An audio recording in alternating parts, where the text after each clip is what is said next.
nosotros, bueno, recién decía que esto es el resultado de trabajos en equipo, de muchas cabezas problematizando sobre algo que constituye una conversación sensible en la Argentina, en términos sociales, en términos políticos. Vamos a empezar hablando de gasto previsional, que está dentro de ese conjunto del gasto social.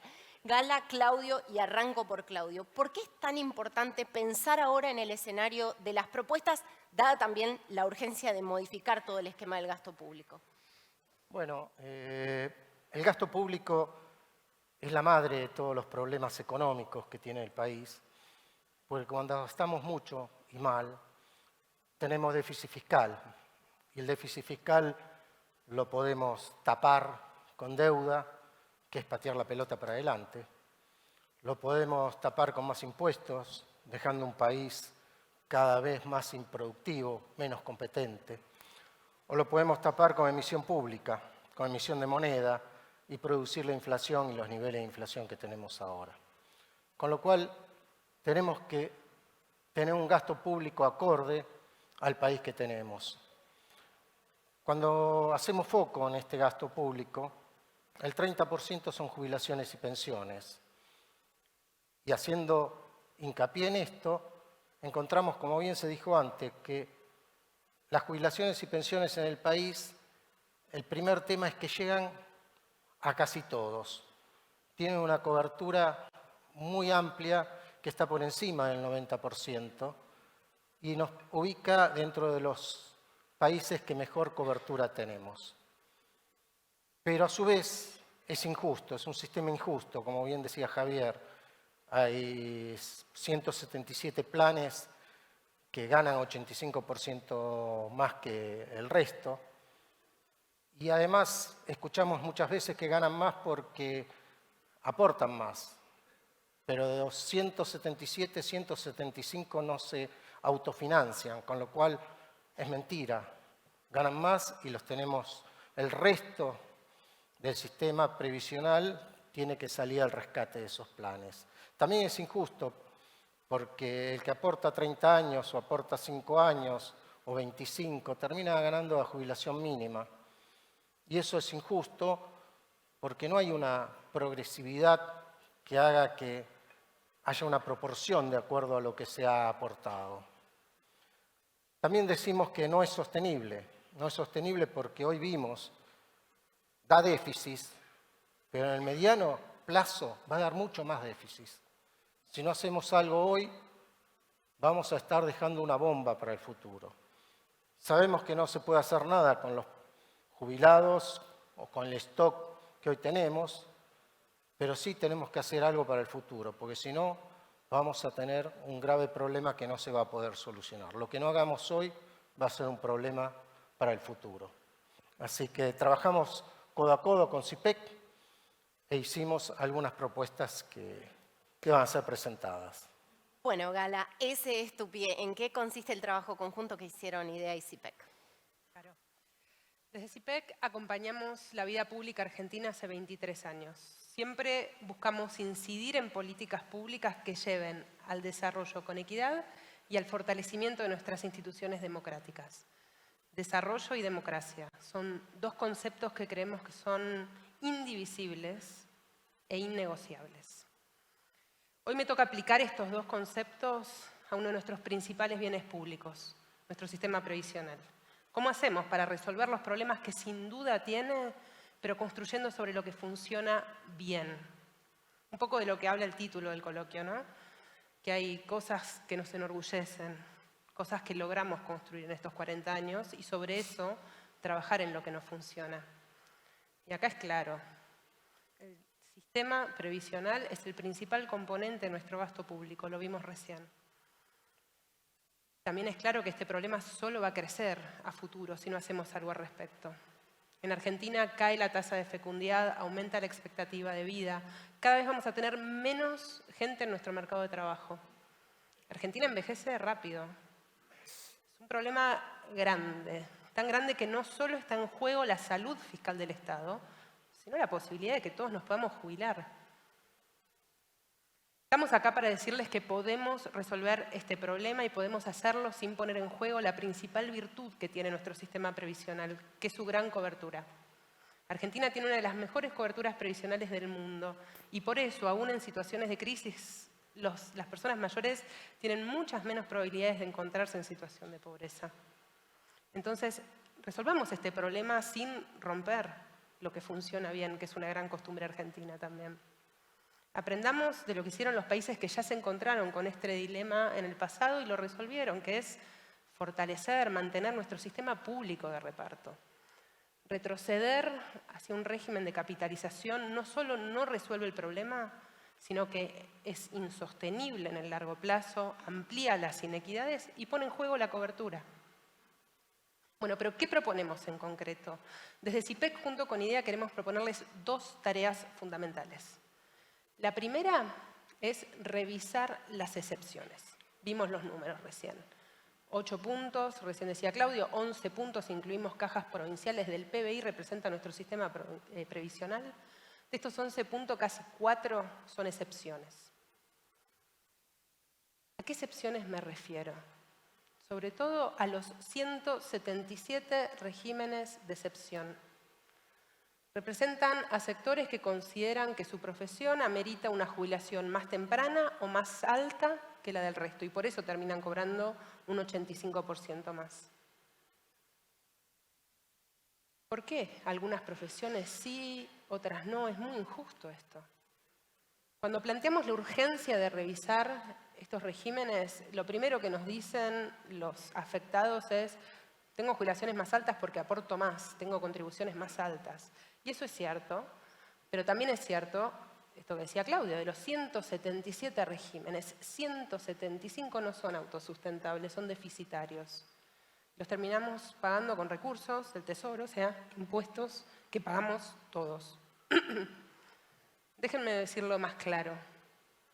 La población más vulnerable, el 40% que vive en la pobreza, termina subsidiando estos privilegios a partir del pago de impuestos como el IVA. ¿Qué podemos hacer? Bueno, de mínima, dejar de aprobar nuevos regímenes, ¿no?, que se vienen aprobando. Pero no alcanza con eso.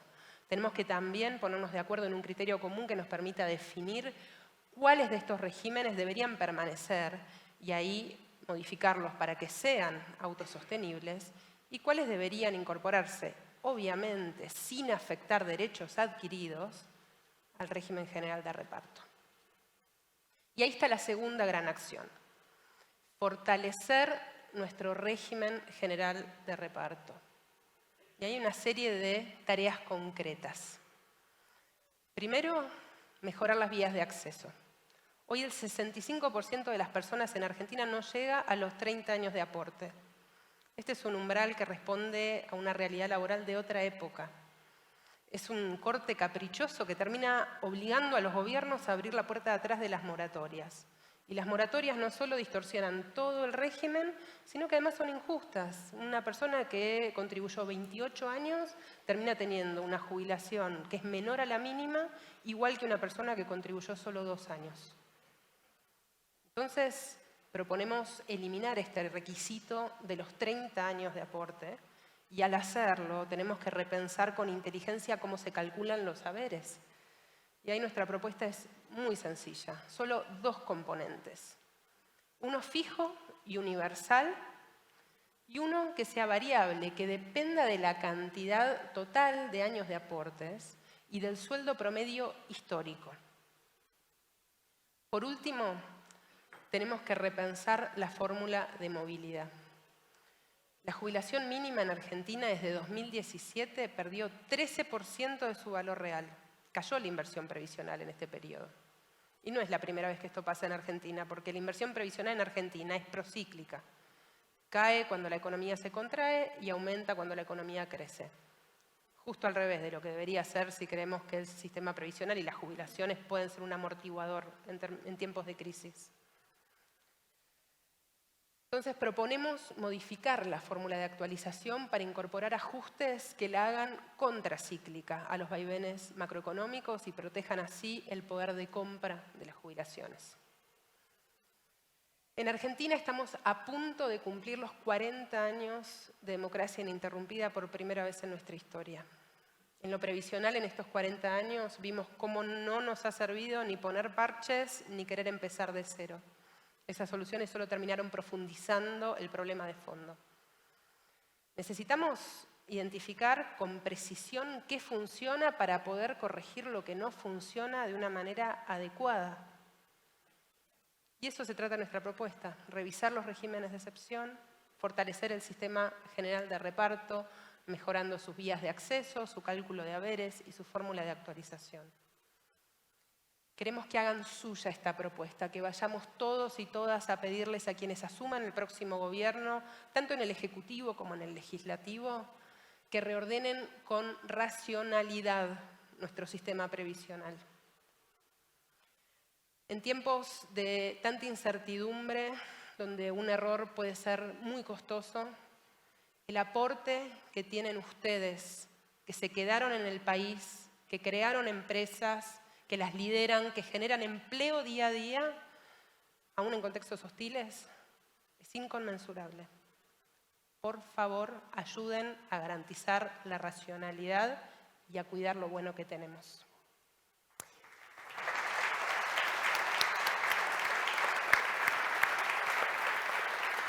Gracias, Gala. Bueno, mencionaste muchas cosas. Hay algo que no quiero soslayar, que tiene que ver quizás con la dinámica demográfica, ¿no? Si ya es muy urgente la conversación sobre la necesidad de reordenar el sistema previsional, esto solo se va a poner peor si dejamos las cosas como están.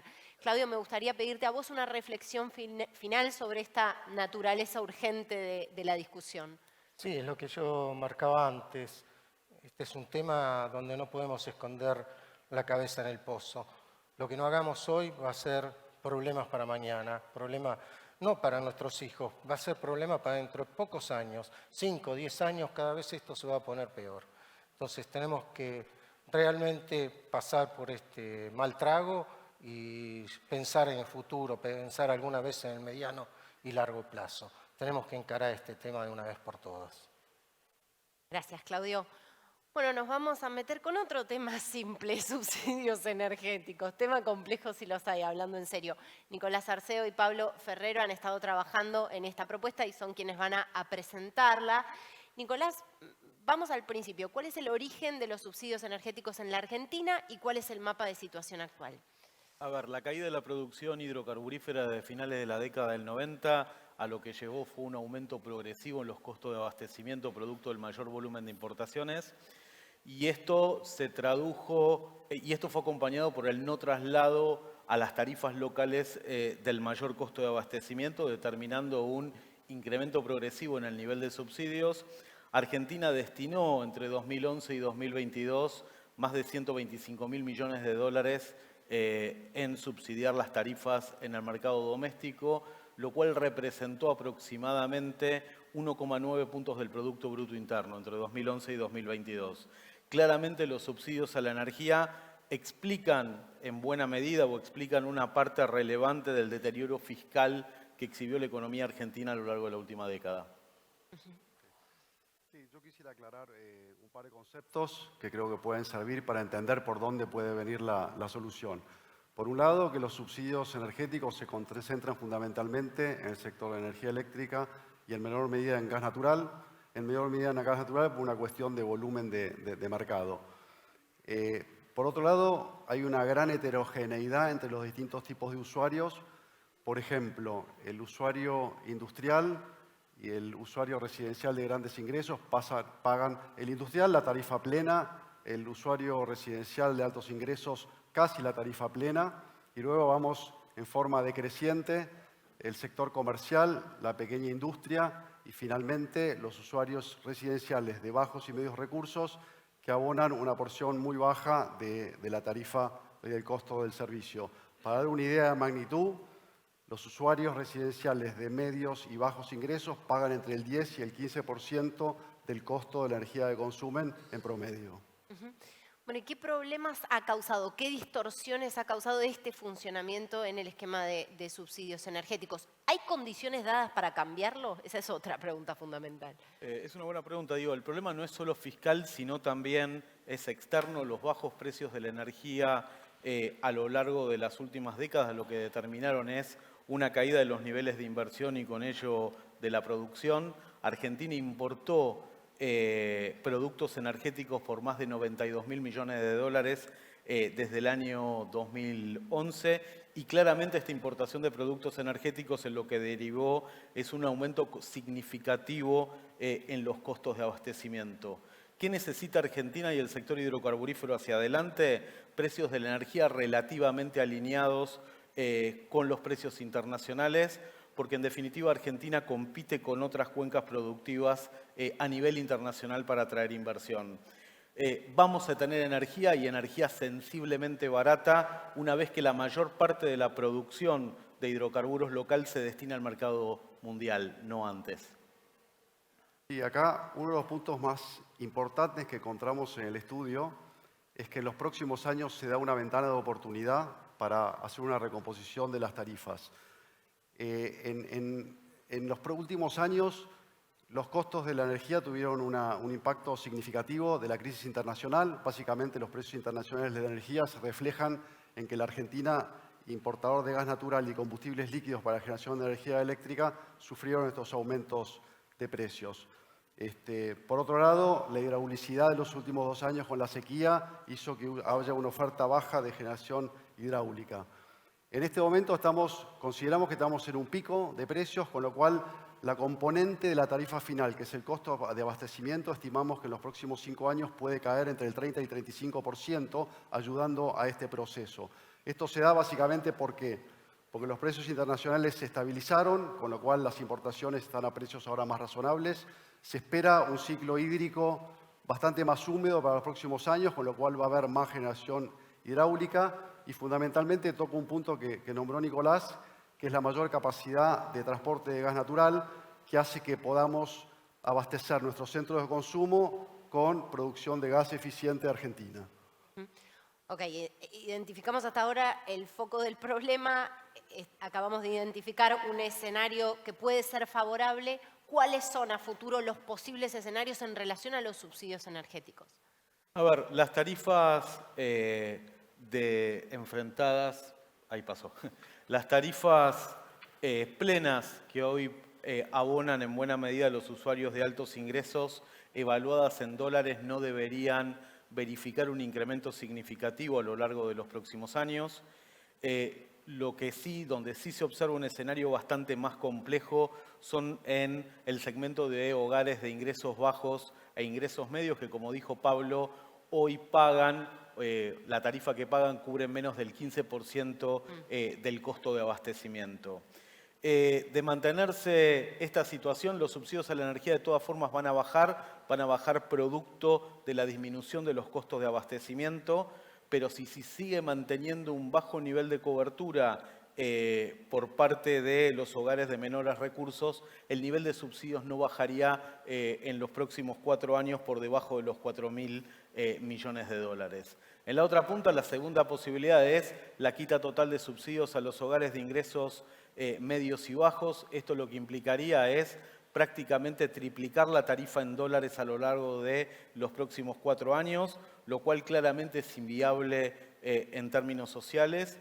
Y hay un sendero intermedio, nosotros identificamos un sendero intermedio en donde los usuarios de ingresos bajos van aumentando progresivamente el grado de cobertura del costo de abastecimiento hasta abonar en el 2027 el 50% del costo de abastecimiento. Esto lo que daría es la posibilidad de reducir significativamente los subsidios a la energía a lo largo de los próximos 4 años sin que el impacto sobre el nivel de tarifas sea demasiado significativo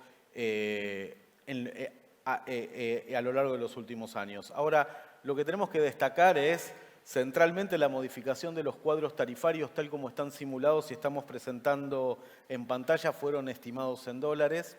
Y esto lo que implica es que dada la depreciación que seguramente va a enfrentar nuestra moneda a lo largo de los próximos años, el escenario de reducción de subsidios es aún mucho más desafiante. Pablo, ¿cuál es la propuesta? Desde IDEA estimamos que el camino del medio es el más razonable para Argentina de hoy. Eso es una recomposición de subsidios total para los que la pueden pagar y mantener un subsidio de aproximadamente el 50% del costo de abastecimiento y el 100% de los costes de transporte y distribución para aquellos que no lo pueden pagar. Un tema importante es que tiene que haber un techo a este subsidio, o sea, el subsidio se hace hasta un volumen determinado. Eso básicamente haría que el subsidio esté dirigido fundamentalmente solo a aquellos que no pueden pagarlo y con un techo de consumo. Bien, sí. Un punto para terminar es, toda esta simulación, esta disminución en los costos de abastecimiento se da si, solo si, se continúa ampliando la capacidad de transporte de gas natural desde Cuenca Neuquina y simultáneamente se amplía la red de transporte de energía eléctrica en extra alta tensión. Quiero destacar esto, es la disminución de los costos de abastecimiento que vimos en las filminas previas, se da fundamentalmente por el aumento en la producción local de gas natural y en la capacidad de transporte de ese gas natural hacia los centros de consumo. Con esto, ¿qué queremos marcar? El desarrollo de las obras de infraestructura a lo largo de los próximos años que permitan esta disminución en los costos de abastecimiento necesitan de una fuerte articulación entre el sector público y privado. Ninguno de los dos sectores individualmente va a lograr ampliar la capacidad de transporte de gas natural y en energía eléctrica en la cuantía que nuestro país lo necesita si no hay una significativa articulación. Sí, Muchísimas gracias. Sí. Para terminar, me gustaría básicamente decir que la reducción del costo de abastecimiento y el aumento de las tarifas permitirían una reducción significativa del costo de la energía al sistema. Estimamos que entre el 2022 y el 2027 se puede lograr una reducción de aproximadamente el 72%. Esos son casi 10.000 millones de dólares por año, o sea, como dijimos antes, un 2% del PBI. Importante, como dijimos antes, hay viento de cola porque el escenario internacional nos acompaña. El aumento de la capacidad de transporte de gas es crítico. El aumento de la capacidad de transmisión de las líneas de alta tensión también es crítica. Y dos puntos que creo que son muy relevantes. Haciendo todo esto, seguimos siendo muy competitivos en términos de energía respecto de nuestros mercados semejantes. Y por último, el que el usuario pague la tarifa plena, básicamente lo que hace es que se haga un uso mucho más racional de la energía, que es un recurso, la verdad, crítico para el país. Muchísimas gracias a ambos. Quiero contarles que, como les decía al principio, hay un documento disponible que pueden recibir con todos los datos expuestos, pero también con todas las ideas. Bueno, hablamos de gasto previsional, hablamos de subsidios energéticos y nos metemos en otro tema álgido, empresas públicas. Miguel, te ha tocado esta tarea de exponer sobre este tema. Vamos a una pregunta más de definición. ¿Qué se entiende por empresas públicas? Bueno, en primer lugar, gracias a IDEA por darme la oportunidad de hablar de este tema que me preocupa hace mucho tiempo como ciudadano y como empresario.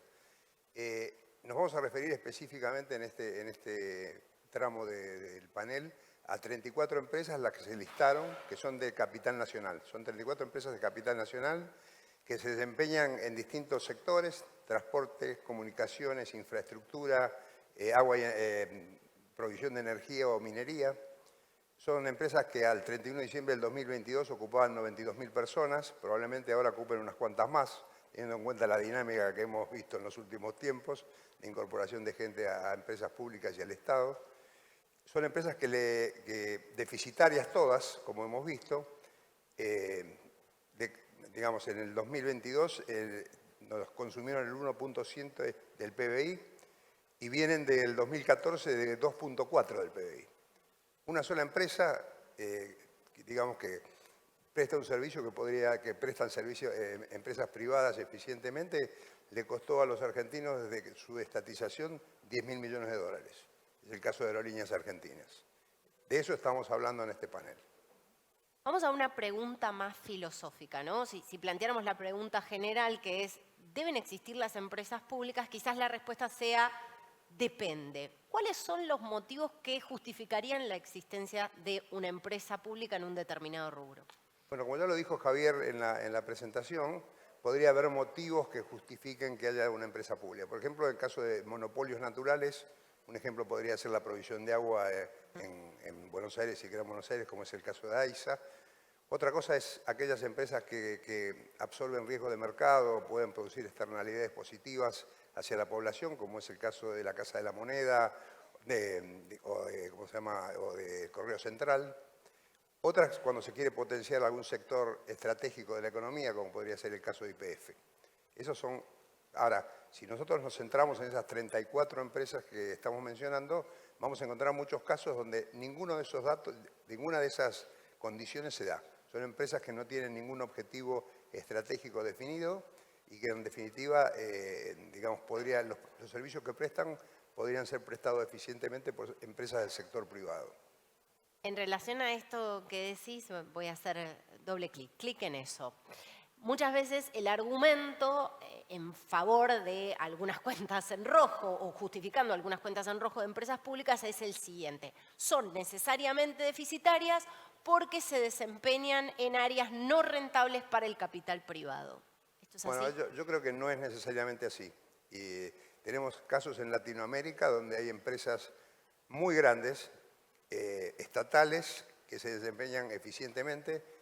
Podemos citar como ejemplo 4 casos: Pemex en México, Codelco en Chile, que además, digamos, ahora voy a comentar el caso de Codelco, pero Ecopetrol en Colombia o Petrobras en Brasil, son empresas que son rentables, que a través de sus dividendos ayudan a financiar a las finanzas públicas.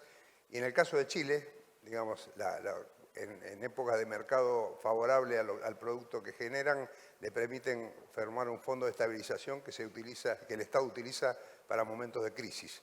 Entonces, no necesariamente son deficitarias. Lo que pasa es que en Argentina, y si lo queremos decir de alguna manera, digamos, jurídicamente correcta, podríamos decir que estas empresas que estamos mencionando no se manejan de acuerdo al criterio que establece el artículo 59 de la Ley de Sociedades Comerciales, que es el criterio del buen hombre de negocios. ¿Y por qué lo decimos? Bueno, porque si analizamos su gestión, vemos que en muchos casos se fijan precios que no tienen, o para los bienes y servicios que prestan, o que producen o que prestan, que no tienen que ver con la evolución o la estructura de los costos, y esto se hace por fines políticos.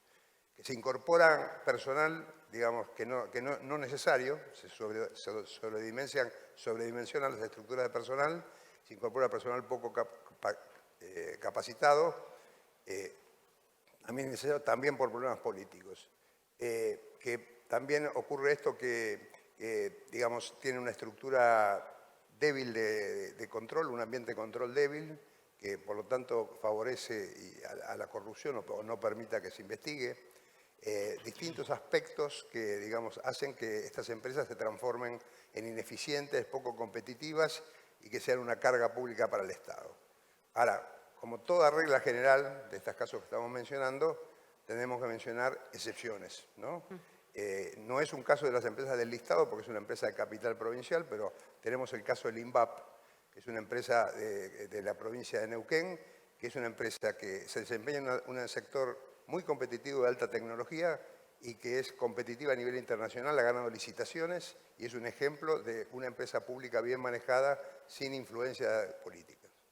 Bueno, y teniendo en cuenta estos ejemplos virtuosos, el ejemplo virtuoso del INVAP aquí en la Argentina, algunos ejemplos regionales que mencionaste, ¿cuál es la propuesta de idea? Bueno, primero quiero decir que digamos, el sector empresario, por lo menos el que está representado por el Foro de Convergencia Empresarial, que hoy reúne 92 entidades, de las cuales la mayoría son entidades que reúnen empresarios de distintas actividades, ya se pronunció sobre este tema en el año 2015. O sea, el foro, IDEA participa en el foro de su creación en el 2014, en el 2015, a pedido de los políticos, nosotros emitimos un documento que se llama El rol del Estado, donde establece cuál es la opinión que tiene, digamos, el sector, por lo menos este sector del empresariado con respecto a cuál debe ser el rol del Estado. Y ahí decíamos que si por algún motivo la sociedad, a través de sus representantes en el Congreso, establece la necesidad de tener una empresa de estas características, una empresa de capital nacional, esta empresa debería ser regulada, digamos, con transparencia, calidad y, digamos, profesionalidad. Y que si adopta métodos societarios que son similares a los del sector privado con los que compite, debería jugar con las mismas reglas. Entonces nosotros, en este caso, si vamos a las propuestas concretas, tenemos tres, las podemos agrupar en tres grupos. El primer grupo es decir, bueno, tenemos que acabar con el déficit. O sea, hay que establecer presupuestos equilibrados y el Estado no debería más subsidiar a este grupo de empresas que son una carga para el presupuesto público.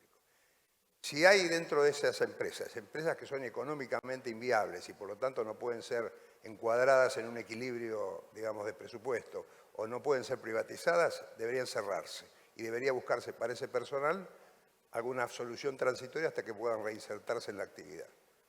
También podríamos dar el caso que algunas empresas que puedan competir, pero que tienen algún sector, esto se aduce permanentemente, algún sector que tiene que ser subsidiado, y el ejemplo claro es alguno que se plantea bastante en el debate público, decir, bueno, Aerolíneas tiene que volar entre distintos lugares porque si no, no son rentables, pero para asegurar la comunicación de lugares del interior, bueno, en esos casos que necesitan ser subsidiados esos tramos, deberían ser presupuestados ese subsidio, esto es aplicable a otras actividades también, y debería controlarse la ejecución, para que ese déficit que genera esa pérdida no se enmascare con otros déficits. Esto ya lo hemos vivido, para los que somos, digamos, tenemos algunos cuantos años, en la época previa de las empresas públicas a las privatizaciones de la época de Menem. O sea, las empresas públicas se prestaban servicios entre sí, no se facturaban entre ellas y no se pagaban. Entonces, el déficit era imposible determinar a quién correspondía. Esto hoy no está ocurriendo, pero, digamos, es una fuente, no tener un sistema transparente es una fuente de problemas. Este es un primer objetivo, o sea, equilibrar y evitar la sangría que le genera el presupuesto público poder subsidiar a las empresas del Estado. La segunda, una propuesta que ya se aplicó en la práctica, es crear un holding de empresas públicas. O sea, hoy las empresas están distribuidas en distintos ministerios. Esto ya se aplicó en la época del gobierno de Alfonsín. Hubo dos directores que recuerdo su nombre, Horacio Lozovis y después Raúl Palacios. Y el propósito de esto es que se puedan establecer criterios de gestión similares para todas las empresas públicas, que ese holding ejerza la aprobación de los presupuestos y el control de gestión periódico y que de esa manera se le dé una homogeneidad al manejo de las empresas públicas. Esto ocurre en el sector privado, en los grupos empresarios, y es una práctica que debería funcionar muy bien para el sector público también si se lleva a cabo profesionalmente. Y el tercer punto que proponemos, es un punto que ya hemos propuesto en el coloquio anterior, es un tema de gobernanza de las empresas públicas. Como ya dijimos en el pronunciamiento del rol del Estado, debería establecerse dentro de la Ley de Mercado de Capitales una serie digamos, un parágrafo especial para todo lo que son entes públicos. Aquí estamos no solo estas empresas que están organizadas como empresas, sino los fondos fiduciarios, los entes que intervienen en la actividad, donde se fijen las mismas normas que tienen los privados y que lo controle la Comisión Nacional de Valores. Esto debería tener normas de responsabilidad de los directores, normas de presentación de Estado. Hoy no lo dijimos, pero solo el 25% de estas empresas públicas presentan en tiempo y forma sus estados contables y su información actualizada. Solo el 25%. Entonces, esa gobernanza, esa transparencia que le daría el hecho de tener que publicar la información, todos los hechos relevantes, los conflictos de intereses y demás, que es lo que prevé la ley de sociedades que cotizan en bolsa, debería aplicarse a este tipo de empresas para que todo el público, digamos, los ciudadanos, puedan tener información sobre esto. Y por último, deberían fijarse también de todo esto normas para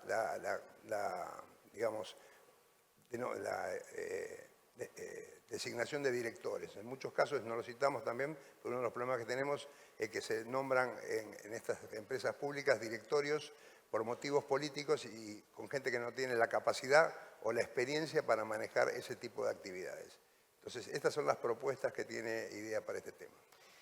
Muchísimas gracias. Bueno, gracias de verdad a todos. Creo que parte de empezar a caminar hacia adelante es mejorar la calidad de la conversación y esta ha sido una conversación muy enriquecedora, así que gracias a todos. Hablamos, por supuesto, de focos importantes, de temas álgidos, de temas sensibles, pero desde ya con datos, con un diagnóstico y luego con una visión propositiva del sistema previsional, de los subsidios energéticos y, por supuesto, de las empresas públicas. Quiero invitar nuevamente al escenario a Javier Goñi y, por supuesto, pedirles un aplauso para él y para quienes participaron del panel.